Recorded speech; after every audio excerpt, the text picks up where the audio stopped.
অনেকদিন পর আজকে বলার কথা মতো আলু দিয়ে মাছ কিন্তু পাতলা একটা ঝোল করে রান্না করেছে। তার সঙ্গে ছেলের জন্য মজাদার এই চিংড়ি রান্না করেছে। বাবা ছেলে পছন্দ রান্না করতে, করতে আমার তো নাজেহাল অবস্থা। কিন্তু কি আর করব? পরিবারের লোকদের ভালোবাসাও আদায় করতে হয়। আর পরিবারের লোকদের জন্য কিছু তো অবশ্যই করতে হবে।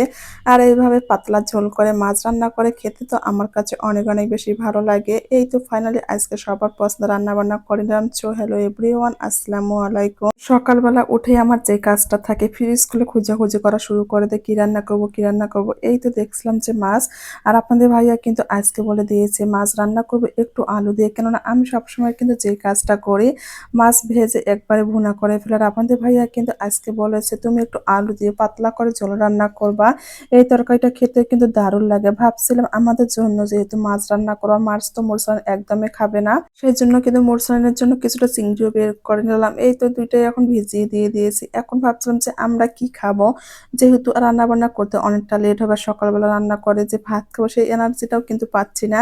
ভাবছিলাম কিছু রান্না করব, এরপর কিছু রান্না না করে ফ্রিজে দেখলাম যে বুট আছে। এই বুটগুলো কিন্তু কিছুদিন আগেই আমি এক কথায় বলা যায় রান্নার মতো করে রেখে দিয়েছিলাম। ভাবছিলাম এগুলো আজকে আর একটু রান্না করে নিয়ে খাওয়া যাবে। বুট জিনিসটা কিন্তু আমার অনেক বেশি ভালো লাগে।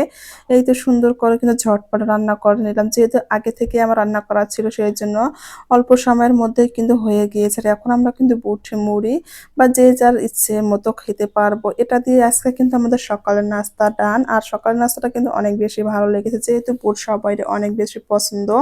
আর ছোলা বুটটা কিন্তু মাঝে মধ্যে খাওয়াটা আমার মনে হয় অনেক, অনেক বেশি দরকার।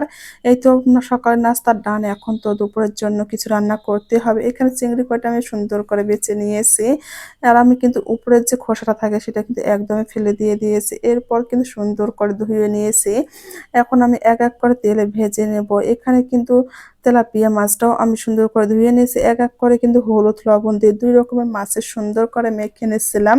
আমার মনে হচ্ছে একই তেলে ২ টা মাছ ভেজে নেওয়ার পর কিন্তু আলাদাভাবে রান্না করলে খুব ইজি ভাবে রান্না করা যাবে। সেই জন্য কিন্তু একসঙ্গেই ২ টা মাছ হতে কিন্তু হলুদ লবণ দিয়ে সুন্দর করে মেখে নিয়েছি। এরপর কিন্তু এক এক করে মাছগুলো ফ্রাই করে নেব। আমার একটা এত বেশি বদঅভ্যাস হয়ে গিয়েছে যেটা বলার মতো না। মাছ ফ্রাই না করলে কিন্তু আমি একদমই খেতেই পারি না। আগে কিন্তু এমনিতেও রান্না করে খেতাম, কিন্তু এখন আমার এত বেশি ভালো লাগে সম্পূর্ণ মাছে কিন্তু আমি একটু হলেও ফ্রাই করে নেই। এতে কিন্তু খেতে অনেক, অনেক বেশি ভালো লাগে। এই তো আমার মাছগুলো কিন্তু ফ্রাই করা হয়ে গিয়েছে। সেই তেলে আমি কিন্তু চিংড়িগুলো সুন্দর করে ভেজে নেব।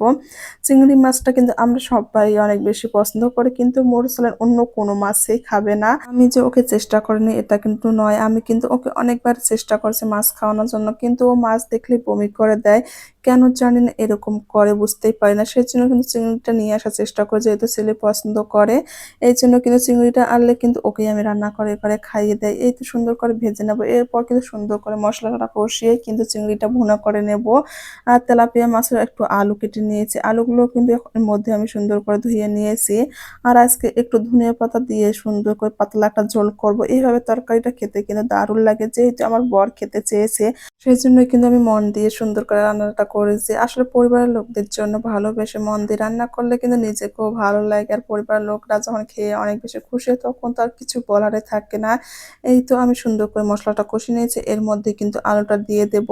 আর এখানে আমি কিন্তু বড় সাইজের ৩ টা আলু নিয়ে নিয়েছি, যেহেতু আমরা ২ জনে খাবো। এত বেশি তরকারি তো আমাদের প্রয়োজন হবে না। আর আজকে কিন্তু অন্য কোনো তরকারি রান্না করব না। জাস্ট ২ রকমের মাছই রান্না করে নিচ্ছি। আর অন্য কোনো কিন্তু শাক-সবজি কোনো কিছু রান্না করা হবে না। এই তো সুন্দর করে আলুটা কষিয়ে নিয়ে কিন্তু আমি এর মধ্যে একটু পানিও দিয়ে দিয়েছি। পানিটা দিয়ে কিন্তু আবারও সিদ্ধ করে কষিয়ে নিয়েছি। কষিয়ে নেওয়ার পরে কিন্তু আমি ঝোলের পানিটা দিয়ে দেব। আর এইভাবে যে মাছটা এত বেশি মজা লেগেছে।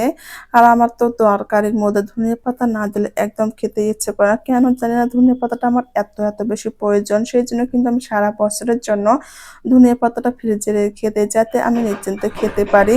অনেকে মনে করে ফ্রিজে ধনিয়াপাতা রাখলে সেটা নষ্ট হয়ে যায়, কিন্তু আমি অনেকদিন ধরে খাচ্ছি, এত বেশি ভালো লাগছিল। আমার কাছে কিন্তু কোনো খারাপ মনে হচ্ছিল না। সেজন্য কিন্তু আমি অনেকগুলো বক্সে ভরে, ভরে রেখে দিয়েছিলাম, কিন্তু সবগুলো শেষ হয়ে গিয়েছে। এই বক্সটা শেষ হলে একদমই শেষ হবে। আবারও কিন্তু সুন্দর করে রেখে, রেখে দেব, যাতে আমি সারা বছর সুন্দর করে খেতে পারি। আর এখানে কিছুটা কাঁচামরিচ এবং জিরে গুঁড়োও দিয়ে দিলাম। এখন আমার তরকারি রান্না করাটা আমরা সবাই মিলে খাওয়া-দাওয়াটাও কমপ্লিট করে নিয়েছি। আল্লাহ হাফেজ।